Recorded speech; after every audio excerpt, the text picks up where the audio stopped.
우리 교회는 매년 11월 첫 주를 추수감사주일로 지키고 있습니다. 우리가 직접 땅에 파종을 하고 또 추수를 한다면 오늘의 감격이 굉장히 클 텐데, 도시에서 계절이 바뀌는지도 모르고 허겁지겁 살고 있는 우리에게 이 추수감사주일은 좀 생뚱맞게 느껴지곤 합니다. 하지만 모든 것이 있어야 할 제자리로 돌아가는 이 계절에 문득 발걸음을 멈추고 지내온 날들을 감사함으로 돌아보는 일은 우리에게 꼭 필요한 일이고, 또한 하나님께서 명령하신 일이기도 합니다. 저는 올해 가을이 이렇게 빠르게 우리 곁으로 다가온 것을 알아차리지 못했습니다. 올해는 역사 속에서 한 세월이 구멍난 것처럼 정말 정신없이 무언가에 빨려 들어가듯이 지나간 것 같습니다. 계절이 바뀌고 해가 짧아지고 가을 국화가 펴있는 것도 보지 못한 채 매일매일 코로나 바이러스에만 집중하며 그것에 의해 이끌려 살아온 한 해 같습니다. 그렇기에 가을을 맞이할 마음의 여유도, 시간의 여유도 없었습니다. 여러분은 올해 들어 지금까지 어떻게 지내셨습니까? 여러분은 무엇을 위해 지금까지 살아오셨고, 무엇 때문에 가장 힘들어하셨고 또 즐거워하셨습니까? 추수감사주의를 준비하면서 의도적으로 주변을 돌아봤습니다. 정말 해가 짧아졌고 나뭇잎이 붉게 물들었습니다. 사람들의 옷도 두꺼워졌죠. 아침부터 늦은 밤까지 일하는 공간에서 이제는 조금 벗어나서 올해 들어 살면서 처음으로 가을산에 오르고 싶다라는 생각을 해봤습니다. 그런데 아무리 시간을 쪼개봐도 동네에 가까운 산에 오를 수 있는 시간을 내는 것이 쉽지 않아 보입니다. 가을산에 못 가는 것쯤이야 넘어갈 수 있겠지만, 주변 사람들을 바쁘다는 핑계로 얼굴 한번 제대로 바라보지 못하는 것 같아서 정신을 차리고 사랑하고 챙겨야 하는 분들의 얼굴을 자세히 보려고 합니다. 못생긴 사람들은 서로 얼굴만 바라봐도 즐겁다는데, 지금 여러분을 바라보는 제 마음이 참 흐뭇하고 좋습니다. 여러분들도 호박 사이에 있는 저를 보시면서 반갑고 즐거울 거라고 생각됩니다. 아멘 해주셔서 감사합니다. 이렇게 서로를 한번 바라볼까요? 즐거운지 아니면은 부러운지. 웃음이 나오는 거 보니까 부러운 것보다 즐거우신 것 같습니다. 서로를 보면서 즐거워하는 우리를 바라보며 하나님의 마음도 그러하실 거라고 믿습니다. 추수감사절이라는 말만 들어도 풍요로움이 생각이 납니다. 지금까지 하나님께서 한 번도 우리를 실망시키신 적 없고 언제나 공평과 위로로 우리를 지키셨습니다. 그러나 이 말에 동의하지 못하시는 분들도 계실 것입니다. 사실 살다 보면 어려운 일이 왜 없겠습니까? 올해도 그 어느 때보다 어려운 시간을 보내신 분들이 많을 것입니다. 단순히 감사하라는 한 문장으로 끝내기에는 삶의 경험도 아픔도 눈물도 참 많고 복잡합니다.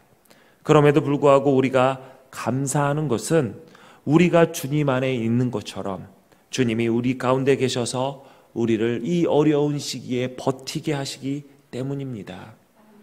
우리는 매년 어렵다고 말하지만 예전보다 훨씬 나은 삶을 살고 있다는 것을 부정할 수가 없습니다. 우리는 분명 예전보다 풍족하게 살아가고 있습니다. 이것이 분명함에도 감사하는 마음이 우리 가운데 생겨나지를 않습니다. 그 옛날 잘 살아보자는 기치 아래 땀 흘려 가난을 벗어나고자 했던 그때를 말하면 사람들은 이렇게 얘기합니다. 라떼는 말이야, 라떼를 또 꺼내냐. 그런 꼰대 취급을 하지요. 정직하게 돌아보면 정말 우리의 삶은 풍요롭습니다.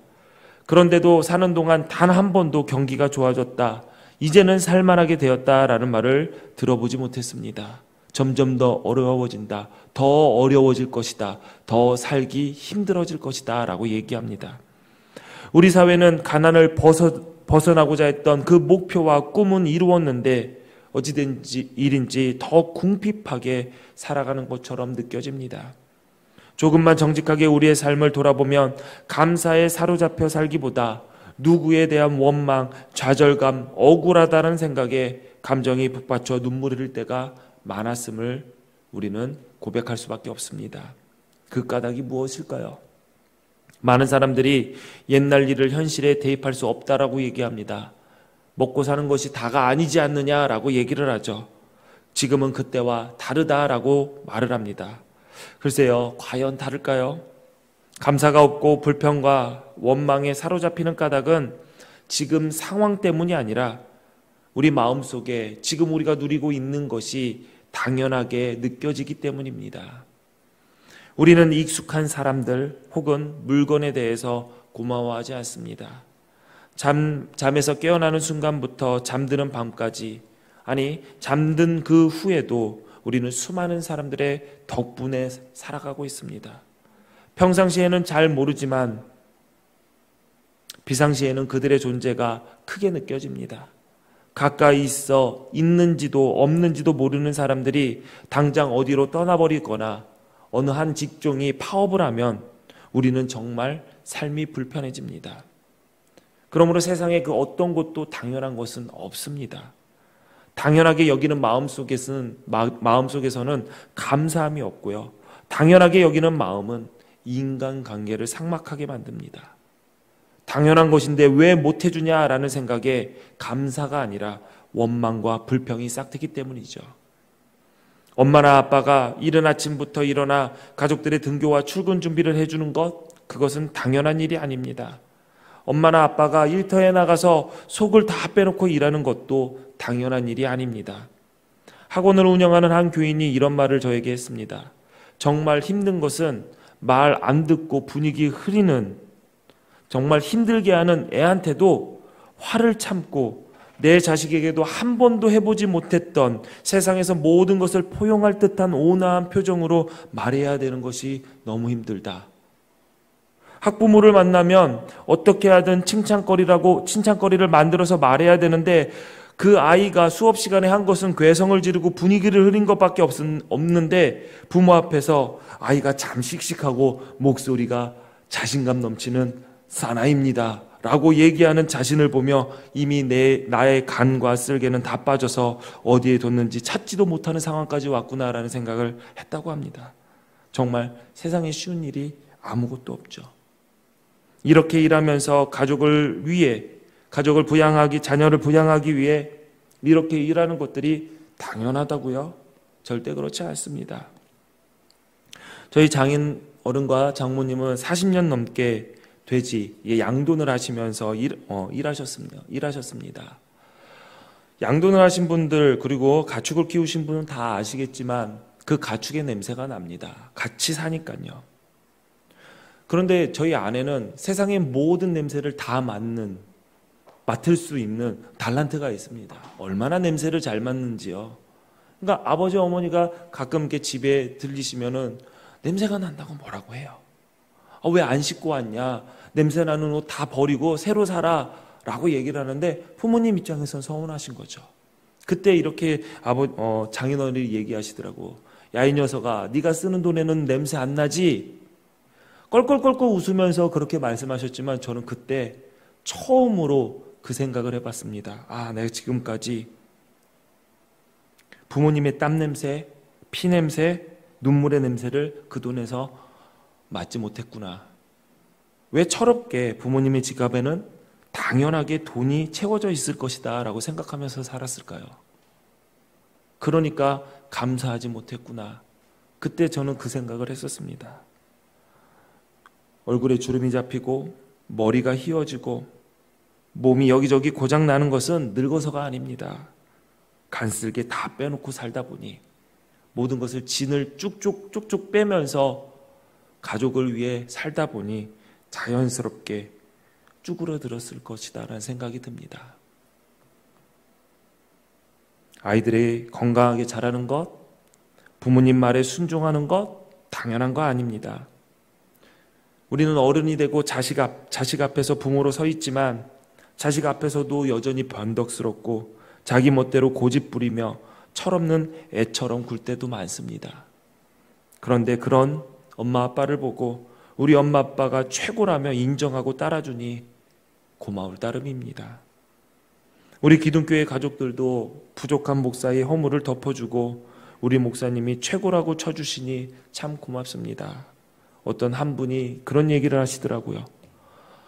기독교 방송 유튜브나 TV에서 여러 번 봐도 우리 목사님만큼 말씀이 은혜로운 분이 없다.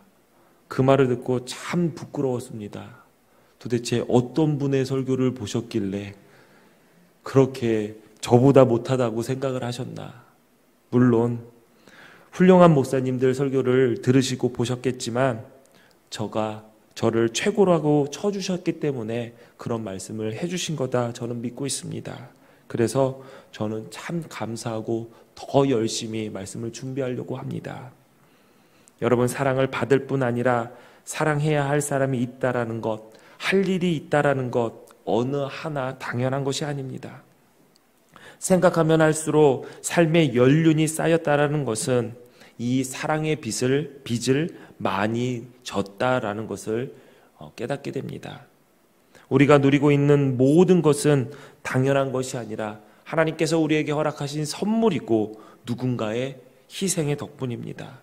그러므로 우리는 당연하다라는 생각을 바꾸어서 그 당연하게 느껴진 것에 합당한 가치를 인정할 줄 알아야 됩니다. 그래야 비로소 우리는 감사할 수 있게 됩니다. 또 우리는 관계 속에서 계산하고자 하는 마음을 가지면 감사하기가 어렵습니다. 늘 자신이 베풀고 산다고 생각하는 사람들도 있고 반대로 늘 자신은 받을 것이 있다라고 생각하는 사람들도 있습니다. 또 어떤 사람은 빚지고는 살 수 없다라는 의식을 가지고 사는 사람들도 있습니다. 어느 쪽도 옳다고 말할 수는 없습니다. 살아가면서 대하기 피곤한 사람들은 계산이 재빠른 사람들입니다. 물론 세상에는 사람들의 호의를 이용해서 자기 입속만을 챙기려는 사람들이 많습니다. 어수룩하게 대응했다가는 이용당하기 십상입니다. 그러니 계산적으로 될 수밖에 없지만 삶의 모든 순간에서 나의 이익과 손해를 먼저 계산하는 사람들은 참 불행한 것 같습니다. 물 한 잔 얻어먹어도 얻어먹은 것은 갚아야 한다라는 마음으로 살면 오히려 상대방이 정으로 베푼 배려가 부끄럽게 됩니다. 받은 은혜로 감사하는 것이 아니라 얼른 상환해야 할 대출처럼 짐으로 여기니 이러한 삶은 서로 안 주고 안 받는 삶이 될 것입니다. 하지만 은혜 입은 자들의 채무의식은 아름답습니다. 바울은 자신을 사랑의 빚진 자라고 표현을 했습니다. 그래서 그 사랑의 빚을 갚는 마음으로 살아갔습니다. 우리가 하나님께 받은 은혜와 성도의 교제 속에서 성도들에게 받은 사랑은 아무리 갚아도 갚을 길이 없습니다. 그래도 빚을 갚으려는 마음으로 사는 것 자체가 그 공동체가 천국이 아닐까 생각이 듭니다. 로마서 13장 8절에 보니까 피차 사랑의 빚 외에는 아무에게든지 아무 빚도 지지 말라. 남을 사랑하는 자는 율법을 다 이루었느니라 라고 했습니다. 사랑의 빚은 계산하거나 갚을 수 있는 것이 아닙니다. 그래서 감사하는 것입니다. 사랑의 빚은 상대방에게 받은 만큼 갚아주는 것이 아니라 그 빚은 내 빚으로 놔두고 다른 사랑으로 그 사람에게 빚을 주는 것입니다. 그러므로 우리는 늘 사랑에 빚지고 사는 사람들이고 우리는 늘 사랑의 빚이 점점 늘어나는 삶이 되어야 합니다. 또 우리가 감사하지 못하는 이유가 또 있습니다. 기억력이 없기 때문입니다. 살다 보면 기가 막힐 웅덩이와 수렁에 빠지는 일이 다반사입니다. 그것이 인생이지요. 그때마다 하나님께서는 하나님의 의로운 오른팔로 우리를 건져내십니다. 때로는 누군가를 보내셔서 우리를 끌어내 반석 위에 세워주십니다. 이거 얼마나 고마운 일입니까? 하지만 그 고마움과 감격은 얼마 지나지 않아 금방 퇴색되곤 합니다. 왜냐하면 잊어버리기 때문이죠. 잊지 말아야 할 것을 잊어버리기 때문에 감격스러운 우리의 삶이 불평에 물들곤 합니다. 느헤미야 11장을 보면 이스라엘 사람들이 예루살렘에 거주할 사람들을 정하는 내용이 나옵니다. 그 예루살렘에 거주할 인원들은 백성의 지도자와 예루살렘 성전에서 예배를 집례하는 제사장과 성전의 일을 맡은 자들이 예루살렘에 거주하게 됩니다. 그 가운데 우리가 보면 지금 좀 독특해 보이는 직분을 맡은 자가 한 명이 나옵니다. 아삽의 증손자인 마따냐입니다. 이 마따냐는 어떤 직분을 맡았냐 하면 기도할 때 감사하는 말씀을 인도하는 직책을 맡게 됩니다. 기도할 때, 예배할 때를 의미하겠죠. 감사하는 말씀을 인도하는 직분을 맡았다. 무슨 직분인지 대충 감은 오실 것입니다. 일상의 번잡함 속에서 잊고 살았던 하나님의 은혜를 기억하게 하는 임무를 수행하는 사람을 예루살렘에 두었다라는 것이죠. 이유는 한 가지입니다. 잊어버리기 때문에. 받은 은혜를 잊지 않아야 하기 때문에 그 잊지 않게 기억나게 하는 사람을 한 명 두었다라는 것이죠. 우리도 마따냐가 맡은 직분을 감당해야 합니다. 의도적으로 신경 써서 감사를 인도할 줄 알아야 됩니다. 여러분들 가운데서도 분명히 교회 공동체 안에서도 교회 공동체에서 감사의 말씀을 인도하는 직분을 감당해야 합니다. 여러분의 가정에서도 마찬가지입니다. 저는 여러분들에게 권면을 드립니다. 주별로 나누던가 날별로 나누던가 아니면 요일별로 나눠서 여러분들의 가족들 가운데서 이 마따냐의 직분을 감당하게 하십시오. 오늘 월요일이니까 너가 오늘 마따냐다. 우리 가족의 마따냐는 너다라고 해서 아침에 시작할 때나 아니면 저녁 식사 함께 할 때 마따냐의 임무를 하십시오. 하나님께 받은 은혜, 가족들에게 받은 은혜, 우리가 사람들에게 살아가면서 타인에게 받은 그 은혜를 감사하며 그 감사를 잊지 않는 그 직분의 역할을 가족들에게 다 한 명씩 한 명씩 주십시오. 그렇다면 여러분의 삶은 감사가 끊이지 않게 될 것입니다. 또 감사하지 못하는 이유가 있죠. 내 생각대로 되지 않아서입니다. 우리는 대부분 성공의 기준을 내가 세워놓고 성공하는 과정과 방법 또한 내가 정해놓았습니다. 그리고 노력을 하며 기도도 하지요. 그래서인지 내 계획은 정말 훌륭합니다. 그리고 열심히 노력합니다. 그런데 안 되는 이유가 뭐냐면 하나님이 내 기도를 들어주시지 않는다라는 생각을 하게 되는 거죠. 내 계획대로 하나님께서 조금 손발만 맞춰주면 성공할 수 있는데 그걸 안 해주시니까 하나님께서 기도에 응답하시지 않는다라고 생각을 하고 하나님께 감사하지 못하며 실망하게 되는 것이죠. 내가 원하는 것을 안 들어주는 분께 어떻게 감사할 수 있겠습니까? 그런데 한번 생각을 해볼 문제가 있습니다. 어렸을 때 교회 어른들이 이런 말씀을 참 많이 하셨습니다. 열심히 공부해서 성공하고 훌륭한 사람이 되고 그래서 누군가가 물어볼 때 하나님께서 도와주셨어요. 모든 것을 하나님께 영광 돌립니다. 라는 말을 꼭 해라. 그러면 하나님께서 얼마나 기뻐하시겠느냐. 그래서 저는 생각을 했습니다. 누군가가 나의 멋진 모습을 보면서 우아할 때 하나님께서 도와주셨어 라는 말을 꼭 해야지. 뭐 별로 그럴 기회는 없었습니다만은 그런 말을 꼭 해야 된다라는 생각을 가졌습니다. 근데 이러한 상황은 저뿐만이 아니었던 것 같아요. 금메달을 따거나 연예인들이 연말에 수상하는 자리에 많은 그리스도인들이 수상소감을 말할 때 하나님께 감사합니다. 하나님께 영광 돌립니다라는 말을 참 많이 했습니다. 그래서 그런지 어떠한 수상소감이 계속 하나님께 영광 돌립니다. 하나님께 감사합니다라고 하니까 그 다음에 수상한 한 불신자가 불교신자가 이렇게 얘기하더라고요. 다 하나님께 감사한다니까 일단 저는 부처님께 감사합니다. 라고 하고 이제 수상소감을 했던 것이 기억이 납니다. 하나님께 영광 돌린다. 이게 무슨 말일까요? 하나님께 영광 돌린다라는 것은 나를 통해 사람들이 하나님의 살아계심을 하나님께서 하나님 되심을 경험하는 것이 바로 하나님께 영광 돌린다라는 의미입니다. 그런데 잘 생각해 보면 내가 성공하고 내가 이루고 싶은 일을 이룬다고 해서 하나님의 영광이 하나님의 위대하심이 하나님이 이 땅에 하나님 되심이 드러나는 걸까요? 저는 반대로 생각이 됩니다. 오히려 내가 실패라고 하는 상황 가운데서도 끝까지 하나님의 선하심을 붙잡는 우리의 모습 속에서 외양간에 송아지가 없고 감람나무 열매가 없고 농밭에 식물이 없어도 난 여호와로 인하여 기뻐하며 감사하는 고백이 우리 삶 속에서 나올 때 그러한 우리의 모습 속에서 하나님이 하나님 되심이 드러나지 않을까? 저는 그렇게 생각이 됩니다. 내가 부족해서, 하나님이 내 기도에 응답하지 않아서, 내가 성공하지 못해서 지금 이 구질구질한 내 상황은 감사할 수도 없고 하나님께 영광을 돌릴 수도 없다. 그것은 잘못된 생각입니다.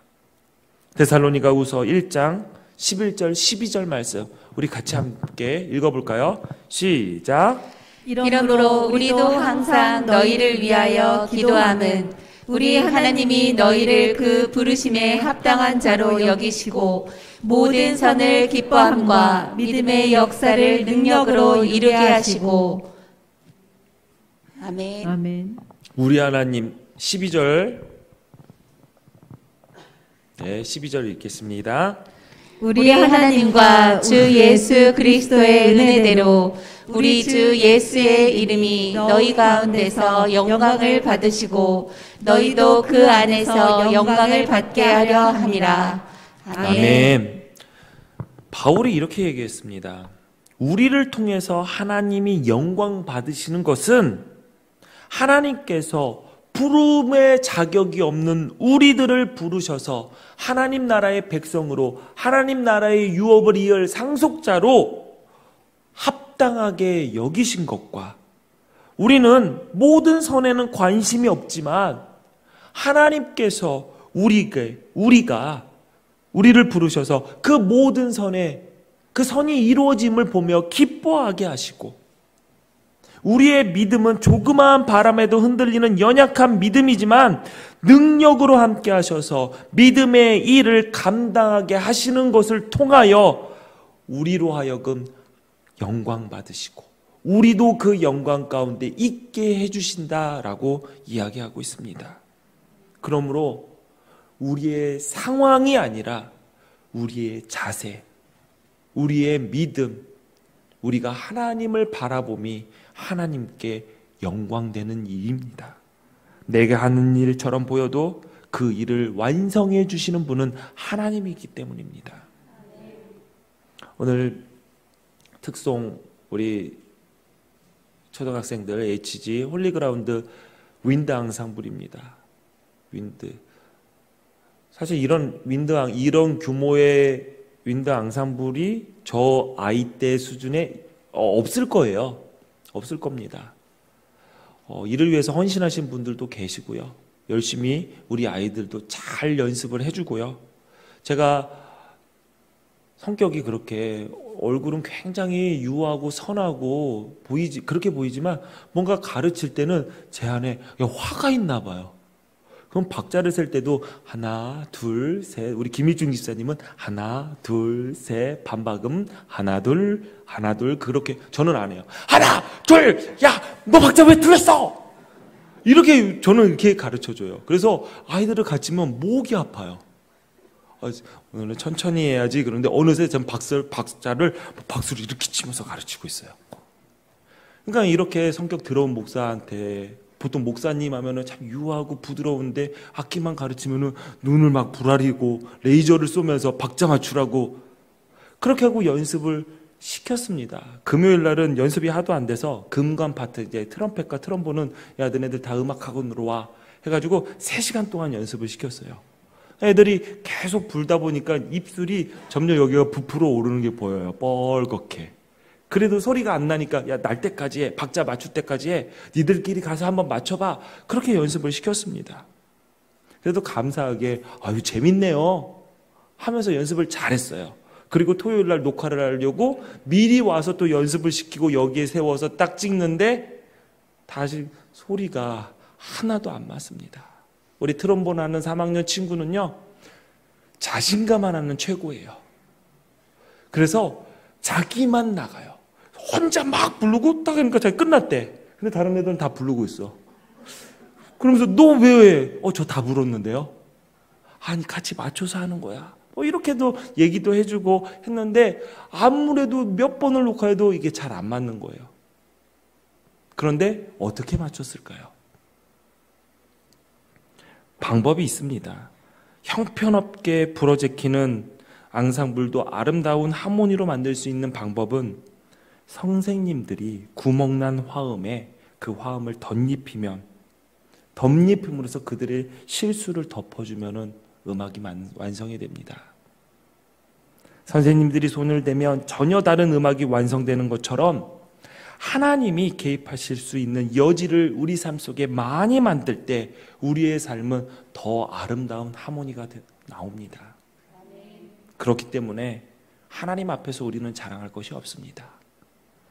바울은 고린도후서 11장 30절에 내가 부득불 자랑할진대 내가 약한 것을 자랑하리라 라고 했습니다. 꼭 자랑할 것이 있다면 나는 내 약점을 자랑하겠습니다. 왜 이렇게 이야기했을까요? 여러분, 늘 자기의 욕망을 따라 사는 사람들은 안달이 납니다. 조바심 나기 마련이죠. 하지만 하나님의 뜻을 따라 사는 사람, 하나님께서 하실 것을 믿는 사람들, 하나님을 의지하는 사람들은 느긋할 수밖에 없습니다. 모자란다고, 부족하다고, 늦어진다고 애달을 필요가 없습니다. 왜냐하면 그 부분이 하나님께서 일하시는 부분이기 때문이죠. 바울이 내가 부득불 자랑할 것은 나의 약점이다 라고 말하는 것은 바울 스스로가 자존감이 높아가지고 이따 단점 따위, 약점 따위 공개돼도 상관없어. 나는 워낙 잘 나가는 사람이니까, 잘난 사람이니까 그런 말이 아닙니다. 그리고 겸손한 자신을 어떻게든 표현하고 싶어서 나는 약점을 자랑하는 사람입니다 라고 얘기한 것도 아닙니다. 바울이 자기의 약점을 자랑한 것은 그 부분이, 그 약점이 하나님께서 가장 아름답게 메꿔주실 부분이기 때문에 그 약점을 자랑하는 것이죠. 여러분 약점 있죠? 여러분 부족한 부분 많죠? 여러분 그 부분이 하나님께서 메꿔주실 부분입니다. 여러분이 생각하고 상상하고 기대했던 것보다 더 완전하게 아름답게 하나님께서 메꿔주실 부분입니다. 그러므로 여러분들 약점을 부끄러워하는 것이 아니라 그 약점이 여러분들의 자랑이 되어야 합니다. 오늘 본문 말씀의 시편 할렐루야라고 시작을 합니다. 여러분 잘 알고 계시듯이 할렐루야의 뜻은 하나님을 찬양하라입니다. 가끔 이 단어가 장난스럽게 쓰여지기도 하지만 성도들의 인사말로 이처럼 좋은 말이 없을 것 같습니다. 우리도 교회에서 우리 성도들 만나면 할렐루야 인사하는 이유가 바로 이런 이유입니다. 이 단어는 늘 명령어로 표현이 됩니다. 하나님을 찬양하라. 하나님을 찬양하는 것이 믿는 우리들의 마땅한 의무이기 때문입니다. 그렇다면 하나님을 찬양하라라는 말 속에 담긴 속뜻이 무엇일까요? 그것은 우리가 의지해야 할 대상이 누구인지를 제대로 안다라는 뜻입니다. 사람들은 흔히 힘 있는 자들을 의지합니다. 무슨 일을 하려고 해도, 병원에 가려고 해도, 법률적인 도움을 받으려고 해도 사람들은 나를 도와줄 사람이 없는가 두리번거리며 찾습니다. 이것이 바로 우리의 현실이지요. 하지만 하나님을 찬양하는 이들은 정말 의지해야 할 분이 누구인지를 아는 사람들입니다. 우리가 의지해야 할 분을 찬양하는 이유가 바로 그 하나님께서 우리를 책임지고 계시기 때문입니다. 그러므로 찬양하는 것이 감사하는 것이고 감사하는 것이 곧 찬양하는 것입니다. 내 삶의 주인이 누구인지 알 때 우리의 입술에서는 자연스럽게 찬양이 나올 것입니다. 우리는 진정한 감사를 드릴 수 있게 됩니다. 지금 여러분은 누구를 주인으로 섬기고 누구를 의지하며 살아가십니까?